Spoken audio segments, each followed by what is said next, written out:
మాజీ మంత్రి హరీష్ రావు స్పీకర్ చర్యలు తీసుకోబోతున్నారా? హరీష్ సృష్టించిన రణరంగాన్ని సీరియస్ గా తీసుకున్నారా?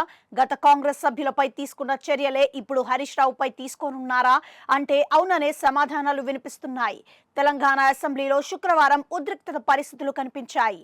ఫార్ములా ఈ కారు రేసులో కేటీఆర్ పై కేసు నమోదు చేయడంపై చర్చ పెట్టాలని బీఆర్ఎస్ నేతలు డిమాండ్ చేశారు.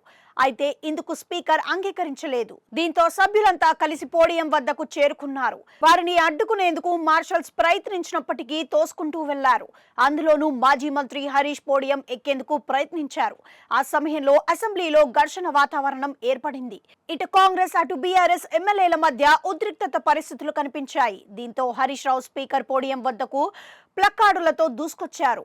మార్షల్స్ ను తోసేసే పోడియం వద్దకు వెళ్లే ప్రయత్నం చేశారు. ఈ విజువల్స్ కాస్త బయటకు వచ్చాయి. అంతకు ముందు స్పీకర్ పోడియంపై కాగితాలు చింపి విసిరారు. ఈ క్రమంలో హరీష్ రావు పరుష పదజాలంతో దూషించినట్లుగా అధికార పక్షం సభ్యులు ఆరోపిస్తున్నారు. దళిత స్పీకరును దూషిస్తారా అంటూ కాంగ్రెస్ సభ్యులు మండిపోతున్నారు. హరీష్ పై చర్యలకు డిమాండ్ చేశారు. గతంలో పేపర్లు చింపి విసిరేసి స్పీకర్ను దూషించిన సంపత్ కుమార్ ను అసెంబ్లీ నుంచి సస్పెండ్ చేసిన విషయాన్ని గుర్తు చేస్తున్నారు.